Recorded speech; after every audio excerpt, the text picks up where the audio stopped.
Bonjour. L'angoisse, toujours au singulier s'il vous plaît. L'angoisse est un des sujets parmi les plus présents de l'univers de la thérapie. Un sujet, une plainte, une matière à laquelle on se frotte, une matière à traverser, à travailler à pleine main. L'angoisse, Vladimir Jankélévitch l'a évoquée pendant près de 30 ans lorsqu'il professait à la Sorbonne. Là, il a marqué plusieurs générations d'étudiants par ses cours de morale et de métaphysique ainsi que par sa personnalité. Et il y avait en effet de quoi impressionner. Né en 1903, mort en 1985, Vladimir Jankélévitch a eu pour père l'un des premiers traducteurs de Freud en France. Résistant de la première heure au cours de la Seconde Guerre mondiale, il dira à propos de Sartre que là était le vrai moment de s'engager et que alors faire de la morale, ce n'était pas écrire un cahier pour une morale, mais distribuer des tracts en pleine rue au péril de sa vie. Pour lui, la morale consiste à s'engager et non pas à effectuer une tournée de conférences au cours desquelles on s'engage à s'engager. Ça, c'était la parole de Vladimir Jankélévitch, la parole pleine, comme on dirait en analyse. Et puis Jankélévitch, c'était aussi une certaine anticipation de ce qui se passe aujourd'hui à propos de l'enseignement de la philosophie et de la psychanalyse. En 1979 déjà, lors des États généraux de la philosophie à la Sorbonne, il a puissamment contribué avec Jacques Derrida à sauver littéralement l'enseignement de la philosophie en classe de terminale en France. Un enseignement dont on sait qu'il est toujours menacé aujourd'hui. Alors pour illustrer l'angoisse, selon Vladimir Jankélévitch, je voudrais aujourd'hui vous proposer la lecture d'un extrait du cours qu'il donnait à la Sorbonne en 1953. Bien évidemment, je vous invite vivement à écouter l'intégralité de cet extrait de cours sur YouTube et aussi à lire la page consacrée à Vladimir Jankélévitch sur Wikipédia.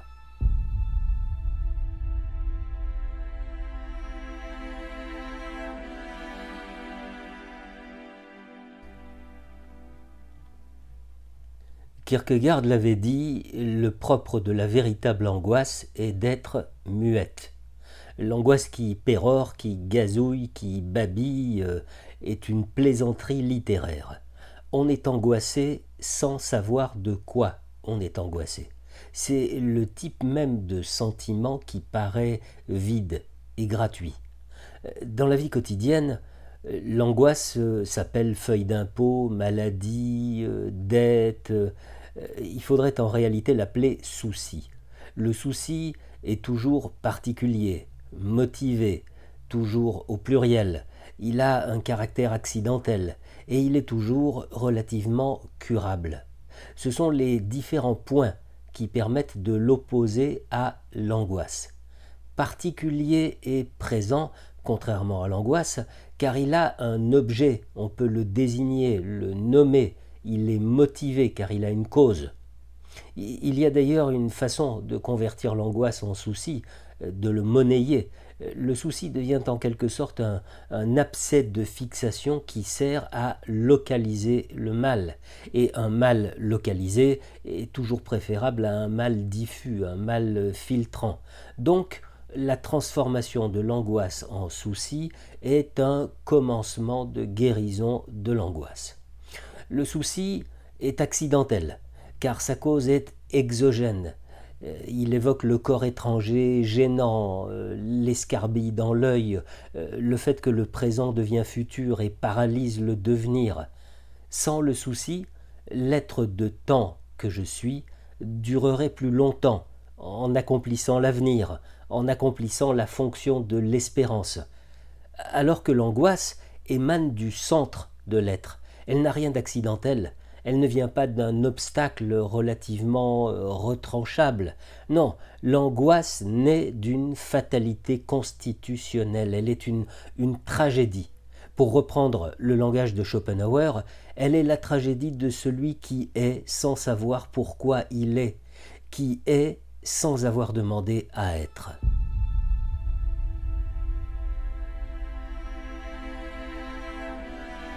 Si une crainte exprime toujours un rapport à une cause, si un souci a un objet assignable, l'angoisse pour sa part serait la façon qu'a un homme sain d'esprit d'être dément, c'est-à-dire d'avoir peur sans cause. L'angoisse, c'est une crainte sans cause particulière. Avoir peur de la peur, avoir peur d'avoir peur. Seulement, le sujet n'aime pas reconnaître qu'il a peur sans raison et il considère que tous ses sentiments doivent être motivés. C'est pourquoi il aime, après coup, reconstruire et rendre logique ses sentiments. Il essaie de donner un contenu à sa peur vide, à la meubler. Il lui fabrique, après coup, une matière. Lorsque l'homme veut conjurer l'angoisse, il tombe bien souvent dans le vertige, une sorte de précipitation de l'homme impatient qui, pour lever l'hypothèque de l'angoisse, se jette tête baissée dans l'instant qui vient afin de l'exorciser. L'angoisse, ce serait cet instant entre l'en-deçà et l'au-delà, ce moment où l'on sait qu'un ordre nouveau va advenir, sans savoir encore ce que sera cet ordre nouveau. Ce que redoute l'angoisse, c'est la charnière entre l'avant et l'après, l'avènement de l'absolument autre. C'est donc l'appréhension infondée et immotivée du changement fondamental et notamment du changement que la douleur inaugure, appréhension de l'ordre inédit que la douleur va instituer. Nous ne savons pas ce que sera cette douleur, nous ne savons pas ce qu'elle va inaugurer. Ce que l'homme redoute finalement, c'est l'initiation à la douleur, le baptême du nouvel ordre que la douleur représente. On pourrait dire la même chose de la nouveauté, qu'elle soit douloureuse ou pas, c'est-à-dire tout l'inattendu qui tranche dans la vie normale. On pourrait dire la même chose à propos de l'autre. L'autre est libre.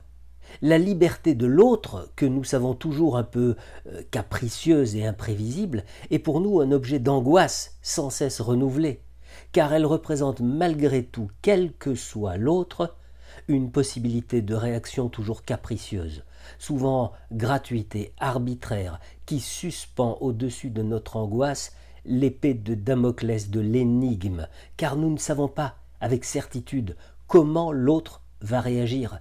Malgré tout ce que nous pouvons savoir du passé de l'autre, il restera toujours une part d'imprévu, un peu comme avec l'odeur de Venise dont parle Proust, cette odeur que seuls connaîtront ceux qui sont allés à Venise, mais que ne connaîtront jamais ceux qui ne pourront que l'imaginer, même avec les mots les plus beaux, les peintures les plus fidèles. Il reste donc quelque chose d'inexprimable dans mon rapport avec l'autre qui rend toujours ce rapport passionnel. C'est pourquoi un contact nouveau avec une personne nouvelle, quelle qu'elle soit, implique toujours un élément d'angoisse.